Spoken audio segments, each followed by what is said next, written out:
오늘도 새벽 예배를 드리게 하시 하나님께 감사와 찬송과 영광을 올려드립니다.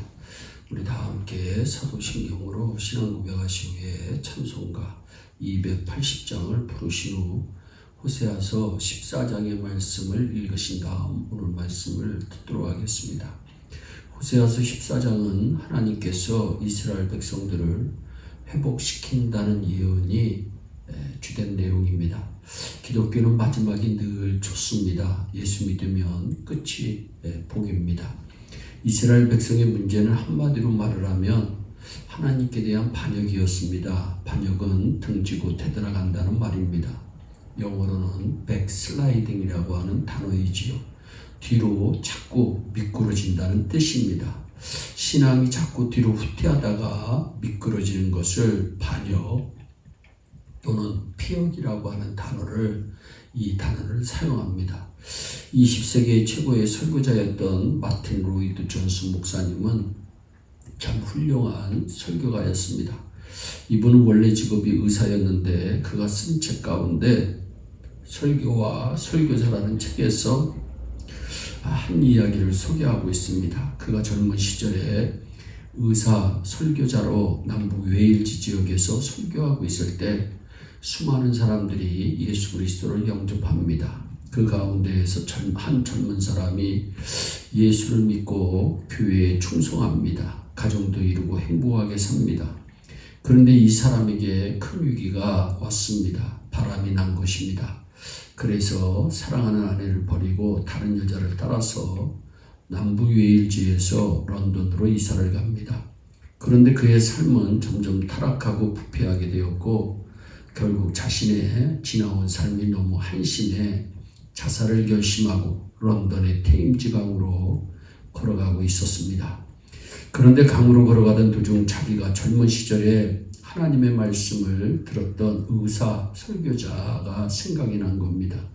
그분이 마침 런던에 와 있다는 소식을 듣고 의사 설교자인 마틴 로이드 존스 목사님이 설교하는 웨스트민스터 채플을 찾아갑니다. 이 사람이 예배에 참석하여 설교를 듣는데 하나님은 반역한 자에게 은혜를 주신다. 하나님은 반역한 자를 회복해 하신다. 이 말씀을 들었습니다. 그는 이 설교를 듣다가 변화되어 타락했던 모든 삶을 깨끗이 정리하고 다시 헌신적인 성도가 되어서 그의 인생의 후반은 웨스트민스터 채플에서 온전히 봉사하고 열매 맺는 성공적인 삶이 되었다는 한 이야기입니다. 이 이야기에서 우리가 한 가지 주목해 볼 것은 진정한 성도라 할지라도 일시적으로 세상의 유혹에 빠져서 하나님께 반역할 수 있다는 겁니다. 사람에게 반역할 수 있다는 겁니다. 참된 신자라도 신앙이 뒤로 미끄러지다가 하나님으로부터 멀어지고 심각한 영적인 후퇴를 경험할 수도 있다는 겁니다. 호세아 선지자가 예언을 하던 여로보암 2세 시대는 오늘날과 여러 가지로 참 많이 비슷합니다. 물질도 풍요하고 외적으로도 성공했던 시대였습니다. 그러나 물질은 풍요했지만 심각한 영적인 반역이 일어났던 시대입니다. 호세아서 14장 1절입니다. 이스라엘아 내 하나님 여호와께로 돌아와라. 네가 불의함으로 말미암아 엎드러졌다 고꾸라졌다. 이스라엘이 완전히 고꾸라집니다. 엎드러집니다. 왜 엎드러지고 고꾸라졌을까? 불의함으로 말미암아 엎드러졌다. 즉 불의함으로 신앙이 반역해서 엎드러졌다는 것입니다. 그러면 신앙이 반역하면 어떤 상태가 되는가? 1절로부터 3절입니다. 이 말씀을 보게 되면 신앙이 반역한 상태가 어떤 상태인지를 우리에게 잘 말씀해 주고 있습니다. 첫째, 입술을 죽게 드리지 않습니다. 여러분 말 한마디로 사람을 죽일 수도 있고 살릴 수도 있습니다. 말 한마디에 천냥빚을 갚을 수도 있고 원수가 될 수도 있고 원수가 됐던 사람이 회복할 수도 있습니다. 말의 능력은 대단한 능력입니다. 그런데 신앙이 반역한 사람들은 입술을 하나님께 드리지 않는다는 겁니다. 기도해야 될 입술이 기도하지 않고 전도해야 될 입술이 전도하지 않고 하나님을 찬양해야 할 입술이 하나님 찬양하지 않게 된다는 겁니다. 이것이 신앙의 반역입니다. 그러니까 내 신앙이 지금 뒤로 미끄러져 있는지 전진하고 있는가를 보려면 내 입에서, 내 입술에서 무슨 말이 가장 많이 나오는지를 살펴보면 알게 됩니다. 또한 세상의 것을 의지하고 있는 상태다. 신앙이 반역한 상태는 하나님 의지하지 아니하고 앗수르 의지합니다. 3절에 나오지요.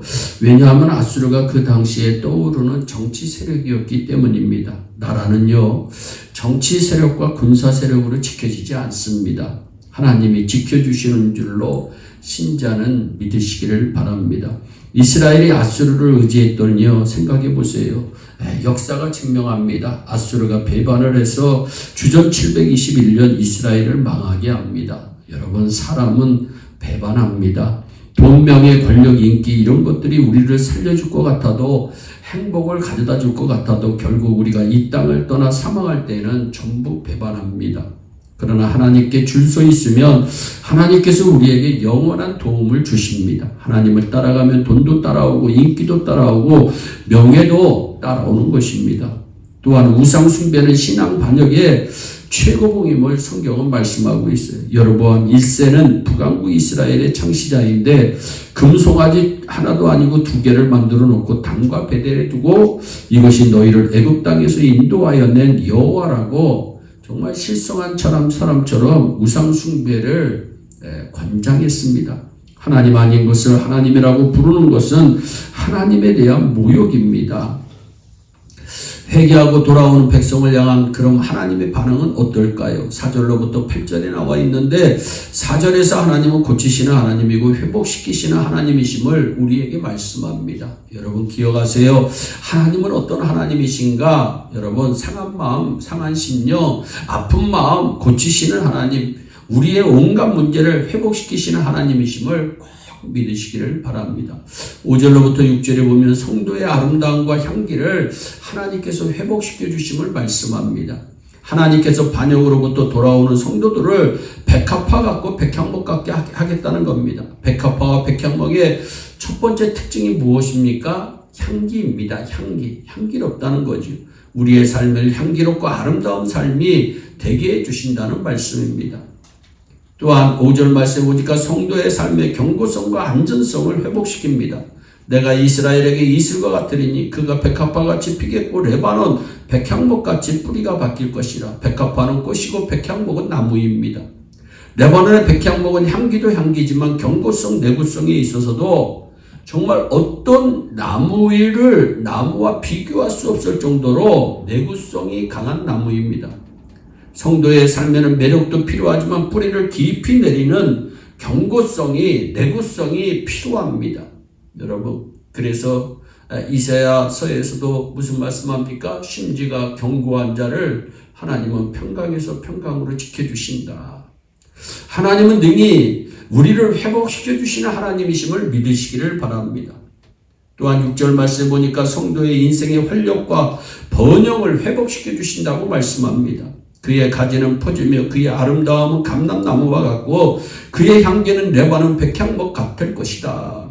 가지가 퍼집니다. 이것은 사람의 번영을 이야기합니다. 인생이 활력이 있게 되고 번창하게 된다는 겁니다.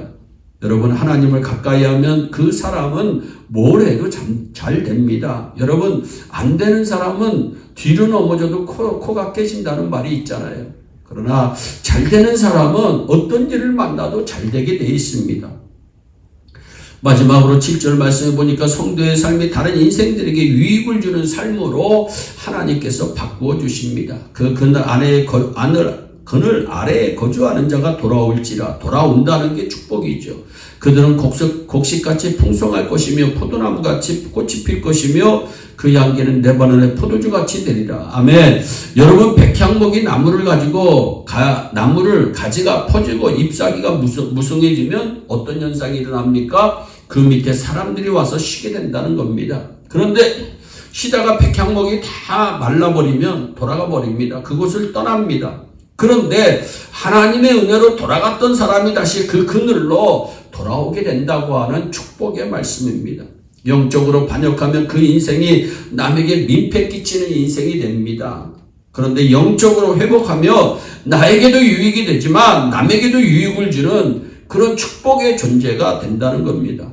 사랑하는 여러분, 하나님의 회복케 하심이 우리 예일의 온 성도들에게 임하시기를 주 예수 그리스도의 이름으로 축원합니다. 기도하겠습니다. 사랑의 하나님 아버지 감사합니다. 오늘도 호세아서 14장 아버지 호세아서 마지막 장을 통해서 하나님 이스라엘 백성들이 하나님 앞에 범죄하였지만 우리 하나님은 회복케 하시는 하나님이심을 말씀하고 있음을 감사합니다. 하나님 우리 예일의 성도들 아버지 하나님 회복의 은혜를 체험하기를 원합니다. 어떠한 문제가 있어도 하나님께서 회복시켜 주시는 하나님이심을 믿고 인정할 수 있도록 복을 내려 주시옵소서. 아버지 하나님이 주의 은혜 가운데 회복되지 않았던 문제들마다 예수 이름으로 다 회복되게 하시고 예수 안에서 승리하고 주님 오시는 그날까지 승리할 수 있도록 은총과 은혜를 베풀어 주시옵소서. 감사하고 예수님의 이름으로 기도하옵나이다. 아멘. 다 함께 주기도문으로 예배를 마치시고 각자 개인 기도하신 후에 오늘도 주 안에서 승리하는 복된 하루 되시기를 바랍니다. 감사합니다.